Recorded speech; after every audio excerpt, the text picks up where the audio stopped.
À partir de ces moments, Jésus s'est mis à parler ouvertement à ses disciples en disant qu'il faut que j'aille à Jérusalem, que j'y souffre beaucoup de la part des anciens, de chefs, de prêtres et de maîtres de la loi. Il précise même, je serai mis à mort et le troisième jour je reviendrai.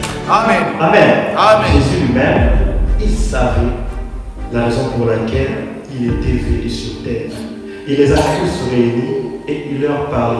Même avant ça, comme nous le voyons dans ces passages, la Bible nous montre que Jésus parlait de sa mort. Amen, amen. Amen. Jésus parlait clairement de sa mort. Mais il ne parlait pas seulement de sa mort, il parlait aussi de sa résurrection. Dis avec moi résurrection. Résurrection. Comme je l'ai dit, Jésus était conscient qu'il allait mourir et il allait ressusciter. Mais le vrai problème, c'est que les hommes ont peur de la mort. La mort, c'est quoi? La mort, c'est l'absence de la vie. Amen, amen. La mort, c'est le contraire opposé de la vie. Amen. Si tu veux comprendre la mort, tu dois comprendre la vie. Nous sommes ici parce que nous sommes vivants. Si nous n'étions pas vivants, nous serions morts. Amen, amen. Et ce qui m'étonne même dans certaines versions, quand on parle des lettres humaines, on dit Dieu souffla et la vie. Dieu souffla et son souffle, et l'homme devient un être. Donc, la Bible dit Dieu souffla et son souffle, et l'homme devient un être vivant. C'est-à-dire, le souffle a fait que l'homme qui était la chair, cette chair, a pris la vie. C'est que sans le souffle de Dieu, il n'y a pas de vie. Amen. Beaucoup de gens ont peur de la mort. Il faut dire premièrement, la plus grande peur, la plus grande crainte des hommes, c'est la mort. Même les hommes sages, les scientifiques, les riches, le roi, tout dit, il a peur de la mort. Amen, amen. La plus grande crainte des hommes, c'est la mort. La deuxième vérité, c'est que toutes les religions sont centrées sur le besoin de trouver la solution contre la mort. Le musulman, ils ont une version de dire il faut tuer pour être sauvé. Toutes les religions ont besoin d'un salut. Toutes les religions ont besoin d'une solution pour la mort. Les bouddhistes vont venir avec la réincarnation pour essayer d'expliquer. Mais personne ne connaît ce qu'est la mort. Mais la même, pour connaître la mort, il faut connaître la vie. Jésus-Christ est dit à ses disciples je serai mis à mort et je reviendrai, je ressusciterai. Ça veut dire que Jésus, en quelque sorte, il avait la clé, il connaissait. Vous savez, aucune personne sur terre, que ce soit Bouddha, que ce soit Mahomet, n'a pu trouver la clé, la solution de la mort. Vous savez, si aujourd'hui nous ne sommes ici, c'est parce que Jésus lui-même, il connaissait, il savait qu'il avait le pouvoir sur la mort. Amen, amen.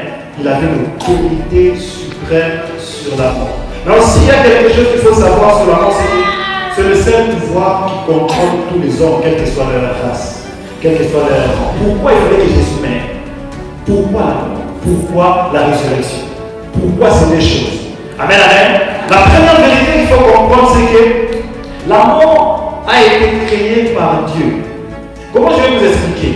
Dieu a créé la vie. Tout se passe en Genèse 2. La Bible dit que Dieu créa l'homme. L'homme était une masse informe. Il souffla de son souffle. C'est-à-dire, il donna la vie. La vie est entrée dans un corps. Et vous savez, le monde spirituel, le monde de Dieu, c'est un monde de principe et de loi. Amen. Le monde spirituel fonctionne par le principe et les lois. Sans la loi de la vie, on ne pouvait pas parler de la loi de la mort. Amen, amen. Sans parler de la vie, parce que la Bible dit Dieu souffla la vie sur l'homme. Dans Genèse, on parle de la création. Vous savez, ce n'est pas les diables qui ont créé la mort. Dis à ton voisin. Ce n'est pas ça qui tue les gens. Vous avez commencé dans 15. Le Seigneur, Dieu prit l'homme et l'établit dans les jardins d'Éden pour le cultiver et le garder. Lui fit cette recommandation. Tu peux manger le fruit de n'importe quel arbre du jardin, sauf de l'arbre de la connaissance de ce qui est bon ou mauvais. Et la vie, quoi, le jour où tu en mangeras, c'est là que la mort est entrée. C'est là le problème. Amen, amen. C'est là le problème, c'est là où le problème a commencé. Le jour où tu en mangeras, tu mourras. Mais le problème, c'est que la mort était incapable de te toucher. La mort était incapable de toucher Adam. La mort était incapable de toucher à l'homme. Mais c'est l'homme qui devait donner le pouvoir à la mort en entrant dans sa vie. Qui comprend ce que je dis? Amen. On dit Amen. Amen. La mort était en réalité incapable. Le vrai problème ici, le Seigneur lui a créé, il lui a donné la vie, il a dit, voici l'arbre de la vie. Au milieu du jardin, voici l'arbre de la connaissance du bien et du mal. Mais, touche à tous qui sont dans le jardin, à l'exception de ces du bien et du mal. Amen, amen. Donc, le diable n'a pas créé la mort. Si l'homme n'avait pas occasionné à la mort d'entrer dans sa vie, le diable ne ferait rien. Mais je réponds à cette question. D'où vient la mort? Comment elle a été créée? La mort, dans les livres de 1 Corinthiens 15, 54 à 56, la Bible dit la mort tient du péché son pouvoir de tuer et le péché tient son pouvoir de la loi. Là, très fort la parole du Seigneur. En réalité, la mort tient son pouvoir du péché, c'est la Bible qui l'a dit, et le péché tient son pouvoir de la loi. En réalité, si l'homme n'avait pas péché, la mort ne serait pas incapable de toucher. Amen. En réalité, si l'homme n'avait pas péché, la mort serait incapable. Quand on dit, oh mort, où est ton aiguillon? L'aiguillon, c'est quoi? Tonga. Amen, amen. La manière, ça va dans Tonga. Ça va tout Zoya. La mort, on la représente comme un insecte, je le représente comme une abeille. L'abeille, sa force, c'est cet aiguillon. Quand il mort, où est ton aiguillon? Or, l'aiguillon, la force de la mort, c'est le péché. Bien aimé. Maintenant, je vais te dire une chose. Le plus grand problème qui a fait que la mort ait la place dans la vie d'Adam, c'était le péché. Et le péché est entré sous une forme de désobéissance. Et la désobéissance a produit une loi qu'on appelle la mort. La loi de la vie régnait. La loi de la vie régnait sur l'homme. Il n'était pas condamnable, il était juste. Mais une action a engendré une autre loi qu'on appelle la mort. Dis à ton voisin, ne pêche pas. Le péché est l'aiguillon de la mort. Le péché est la force de la mort. Voilà pourquoi Jésus vient devant cette discussion. Je me suis posé la question, pourquoi je vais donner ce passage dans Matthieu 16. Jésus leur dit, il les a racontés, tout ce qu'il va faire sur la terre. Et il dit, ils vont me mettre à mort. Ils vont me mettre à mort. Mais après cela, je reviendrai. Waouh, quel mystère. Donc si je comprends, la mort a reçu le pouvoir de t'étudier par toi-même. Amen, amen. La mort a reçu le pouvoir de toucher à l'homme. On peut aller aux élections de Jésus. Beaucoup de gens ne comprennent pas pourquoi Jésus est mort. Il y a eu un problème sérieux. Il y a eu un problème sérieux. Le plan de Dieu, c'était que toi et moi, nous puissions vivre éternellement. Le plan de Dieu, ce n'était pas que l'homme puisse mourir. Ce n'était pas que les hommes tombent malades. Ce n'était pas que les hommes soient des paralytiques. Ce n'était pas que les hommes soient méchants, hautains, cruels. Ce n'était pas ça le plan de Dieu. Il y avait des lois. De la même manière, la loi était établie, la loi de la vie. Cette loi devait rester et être obéie. Amen, amen. Aussi longtemps que la loi de la vie était obéie, la loi du péché et de la mort n'aurait jamais de pouvoir. Amen, amen. Et ce qui occasionne cette loi, c'est une porte ouverte qui a permis à ce que si tu ne comprends pas le mystère de la résurrection, tu ne comprendras pas le mystère de la mort et de la vie de Jésus. Amen. Tu ne pourras pas entrer dans la dimension du ressuscité. Écoute, Dieu a lui-même établi les lois. Amen, amen. La première raison pourquoi Dieu devait lui-même se soumettre à ses principes, c'est Dieu lui-même qui établit les lois. Or, celui qui a établi les lois est fidèle. Celui qui a établi les lois a dit, tu ne mangeras pas, tu ne toucheras pas, sinon tu mourras.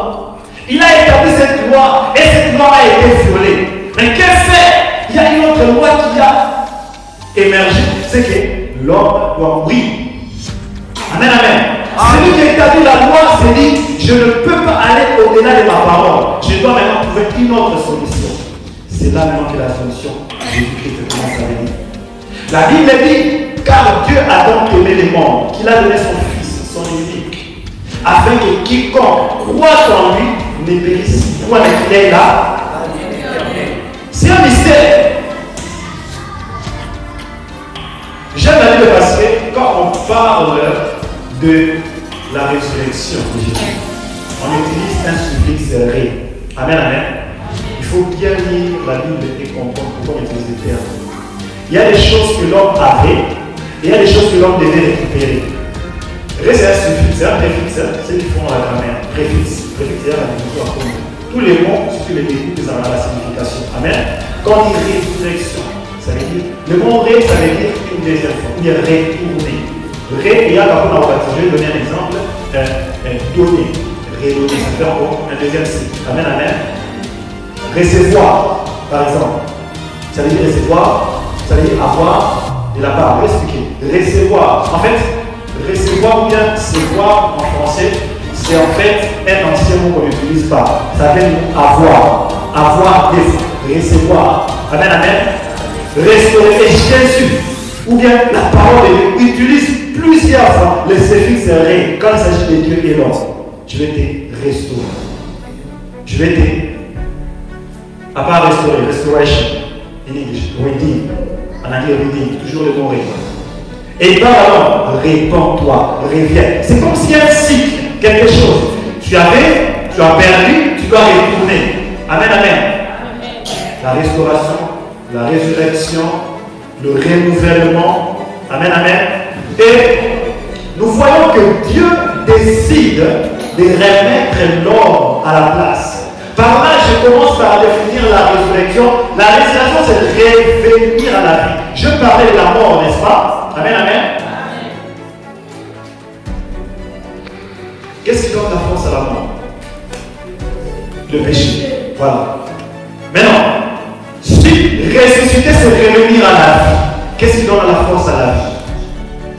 Or, le péché, en réalité, c'est défini par, vous savez, dans les mots hébreux du péché, c'était une étonnée quand j'ai lu ça, la vraie version de la Bible hébraïque, on dit rébellion. Péché, rébellion. Péché, c'est se rébeller contre. Péché, c'est s'opposer. Amen, amen. En fait, quand tu pêches, tu t'opposes à Dieu. C'est simplement ça. Ne complique pas les choses. C'est-à-dire faire quelque chose qui n'est pas la volonté de Dieu, c'est ça péché. C'est-à-dire briser une loi. Voilà, c'est aussi ça les mots. C'est briser une loi. Péché, c'est se rébeller envers Dieu. Amen, amen. Et maintenant, c'est ce qui cause la mort. Quand on pêche, c'est quand on désobéit à la parole de Dieu. Écoute-moi très bien. Maintenant, quand on obéit à la parole de Dieu, on se soumet à un principe qu'on appelle la. Pourquoi Jésus pouvait vaincre la mort? Il n'avait pas de péché. Jésus prend ses disciples et dit, je vais vous guérir. J'aime ce que Jean dit. Je voudrais qu'on lise ce passage Jean, je ne sais pas si je l'ai écrit, Jean 10, 17. Parlez. Je lis au nom de Jésus. Amen. Le Père m'aimait parce que je donne ma vie afin de la reprendre. S'il vous plaît, papa. Le Père m'aime parce que je donne ma vie. Il dit volontairement. Jésus n'a pas été arraché la vie. On n'a pas tué. Il a donné sa vie. Amen. Amen. Personne ne me l'ôte. Personne. La mort était incapable de toucher à. Continue, papa. Mais je la donne de moi-même. Il les donne de lui-même. Amen. J'ai le pouvoir de donner. Et j'ai le pouvoir de la.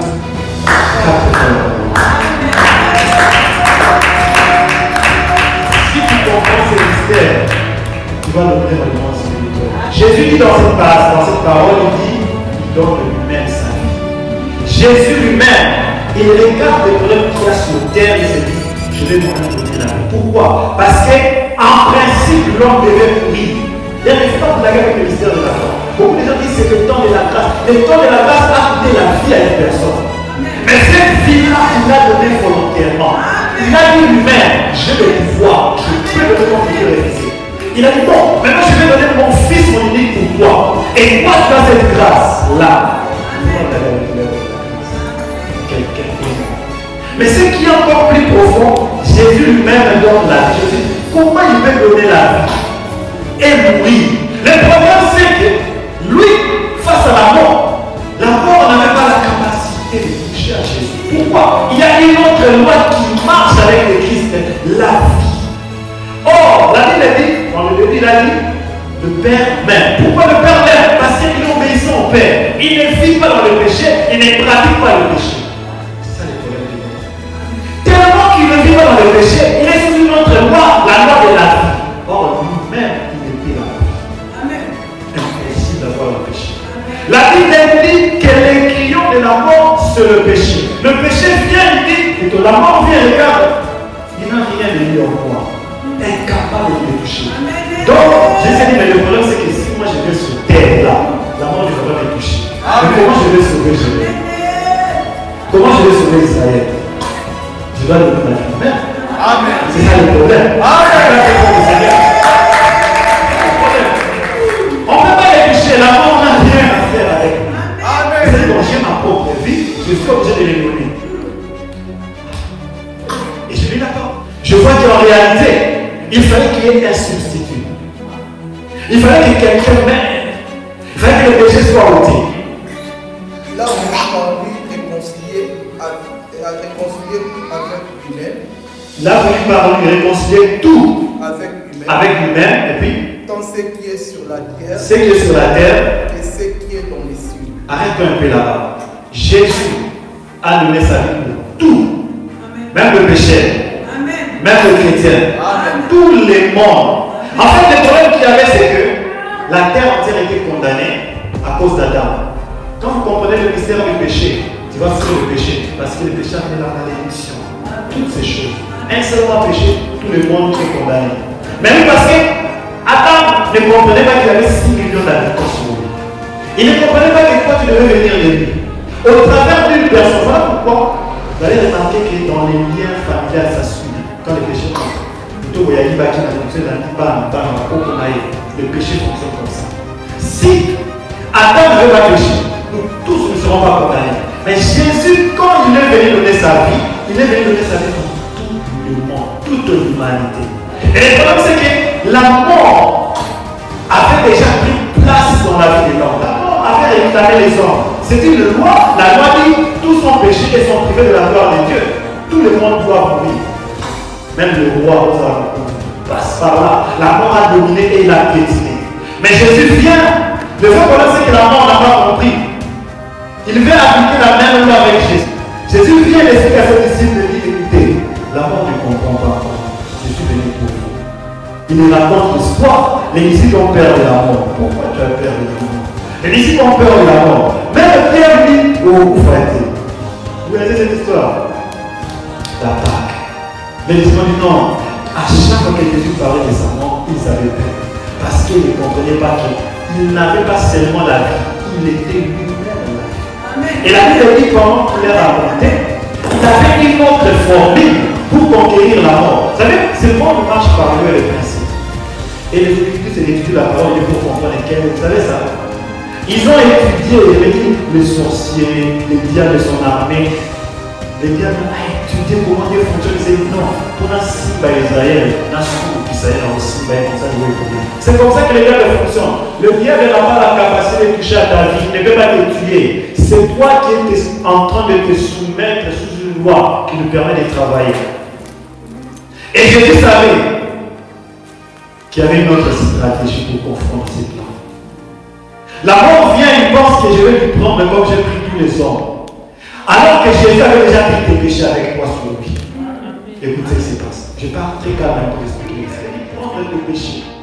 Il est venu les prendre pour lui-même. Parce qu'il fallait que toi tu-même, toute l'humanité, vous savez, quand je parle de la mort, en réalité, les hommes meurent deux fois. Amen, amen. Amen. Tout homme en principe doit mourir deux fois. La première mort, c'est la mort que nous avons avec notre corps. La deuxième mort, c'est quand tu n'as pas Jésus qui part sur l'enfer. Dans l'enfer, c'est le démon. Amen, amen. Maintenant, ceux qui ont Jésus sont épargnés de la deuxième mort.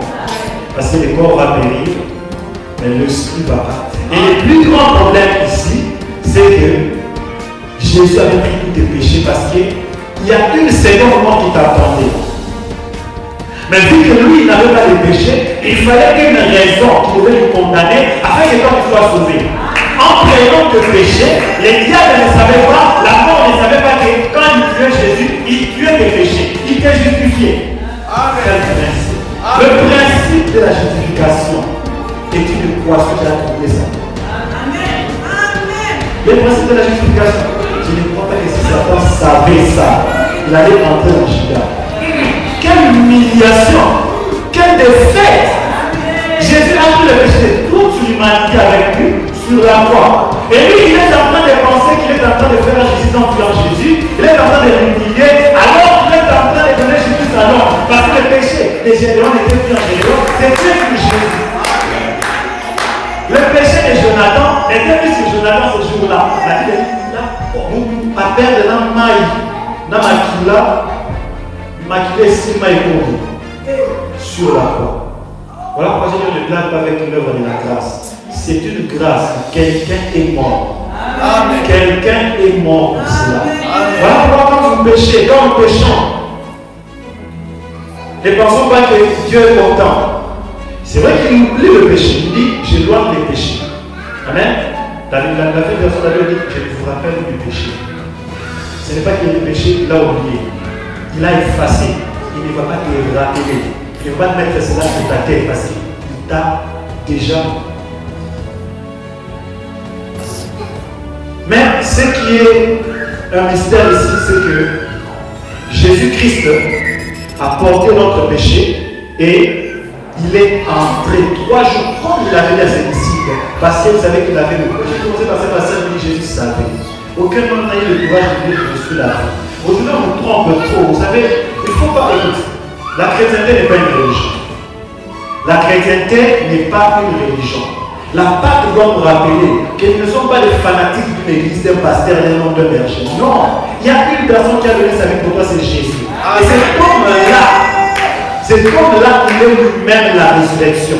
Amen. Aucun homme n'a eu le courage. Si Jésus n'avait pas dit qu'il est le Fils de Dieu, le problème c'est son match final.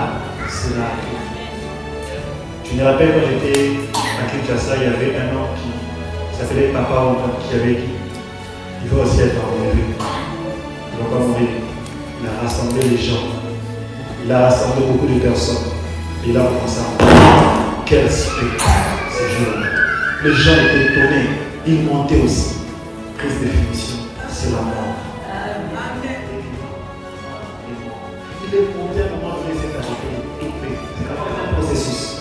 Aucun homme n'a pu vaincre la mort. Mais seul Jésus.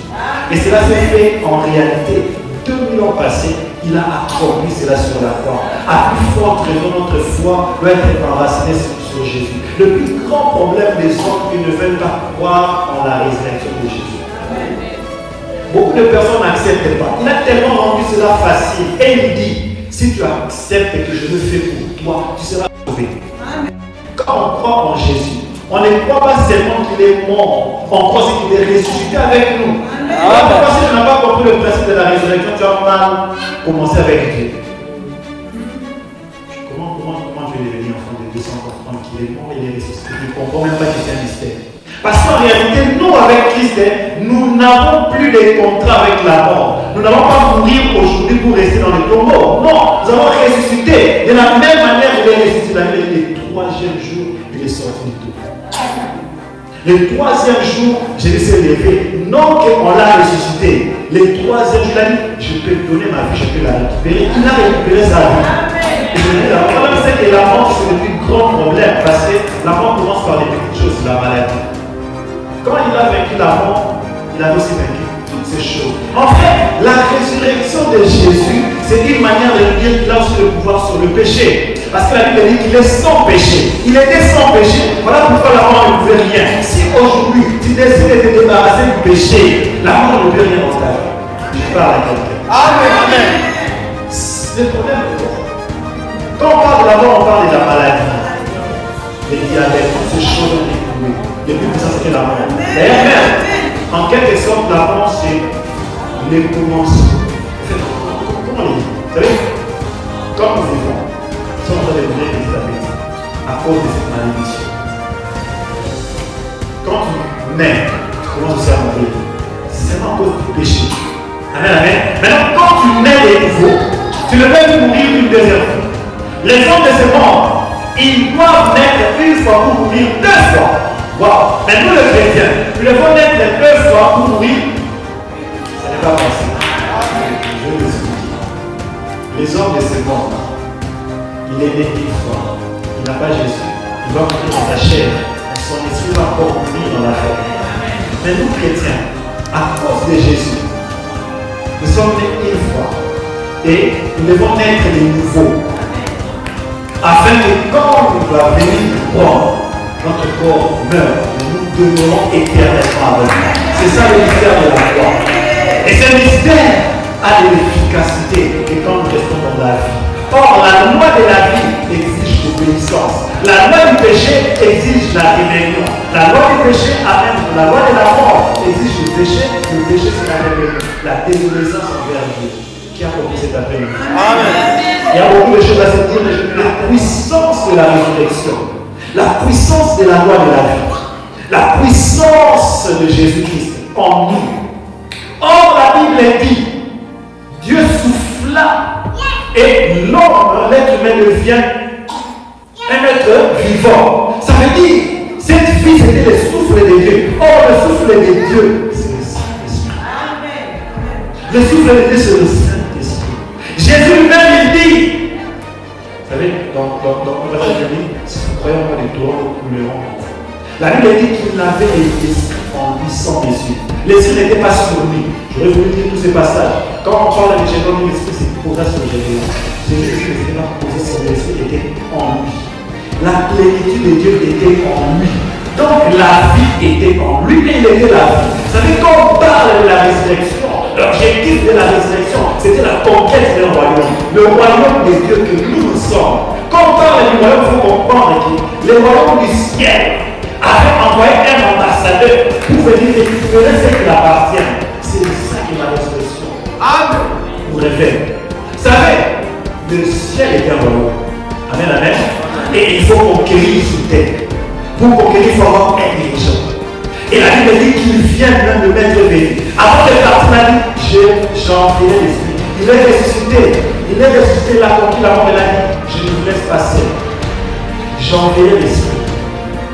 Et pendant son ministère, Jésus disait toujours, le royaume de Dieu proche de vous. Le royaume de Dieu proche de vous. Le royaume de Dieu proche de vous. Il a prêché le royaume de Dieu. De telle sorte que le roi Pilate, un autre gouverneur, il parle à Pilate, il dit, mon royaume n'est pas ici. Et puis c'est chaque royaume a des principes. Toi, tu dois marcher dans le principe de la vie pour avoir la vie éternelle. Quand tu marches dans le principe du péché, tu te soumets à la loi du péché. Voilà pourquoi les dieux dans la vie de personne. Si tu comprends le mystère du royaume, tu comprendras le mystère de la résurrection. Tu comprends le mystère de la résurrection. Tu comprends le mystère de la délivrance directement. Parce que certaines délivrances, c'est en soi arrêter de pratiquer le péché, commencer à s'aligner dans la loi de Dieu. L'obéissance dans la version grecque, c'est en fait de la justice. Le mot justice, c'est en fait, on parle du droit. Vous savez, la traduction, même droit, justice, ça a presque la même chose. Pendant le même on dit right. Ok? Ça veut dire quoi? Droit, ça veut dire s'aligner. Si seulement tu te mets là où Dieu veut, tu veux que le diable ne te touche pas. J'ai eu une vision aujourd'hui la nuit. Et cette vision, je ne comprenais pas. Mais le matin, quand j'écrivais, je faisais la conclusion de ce message, je dis, waouh, Dieu parle.